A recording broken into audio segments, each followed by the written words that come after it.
Shembalpimpri murder प्रकरणातील आरोपीने झाडाला लटकून केली आत्महत्या।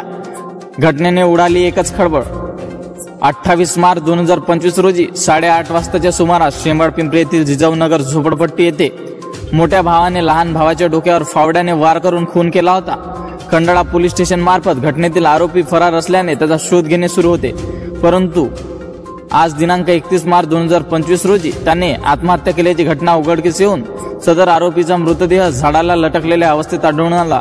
सविस्तर माहिती अशी की 28 मार्च 2025 रोजी जिजाऊनगर शेंबाळपिंपरी येथील दिनेश जयवंत शिरफुले वय वर्ष 20 व त्याचा मोठा भाऊ मनीष जयवंत शिरफुले वय वर्ष 22 यांच्या दुचाकी वापरावरून वाद निर्माण झाला होता।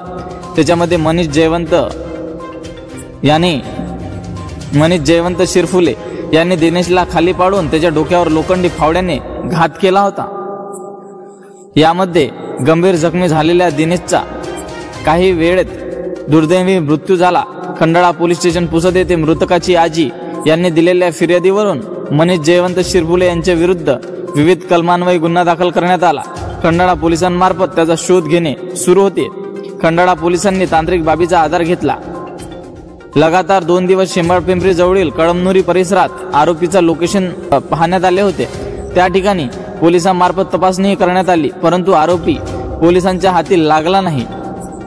दिनांक 31 मार्च 2025 रोजी सकाळी खंडाळा पोलिसांना गोपनीय माहिती मिळाली की दिनेशची हत्या करणारा मनीष हा कळमनुरी परिसरातील एका टेकडीवर आहे। अशी माहिती मिळताच तात्काळ खंडाळा पोलीस स्टेशनचे PI कायंदे व गोपाल पांडे हे त्या ठिकाणी गेले।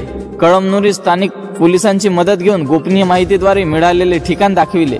ते ठिकाण किंचाळेश्वर महादेव मंदिराच्या मागे दत्त टेकडी असल्याचे समजते। आरोपी मिळेल या हेतूने पोलीस बळ त्या ठिकाणी गेले असता दिनेश हत्या प्रकरणातील आरोपी मोठा भाऊ मनीष शिरफुले हा झाडाला लटकलेल्या अवस्थेत दिसून आला। प्रथम हाच मनीष असल्याची खात्री त्यांचा मोठा भाऊ गणेश जयवंत शिरफुले राहणार शेंबाळपिंपरी यांच्या मार्फत केली।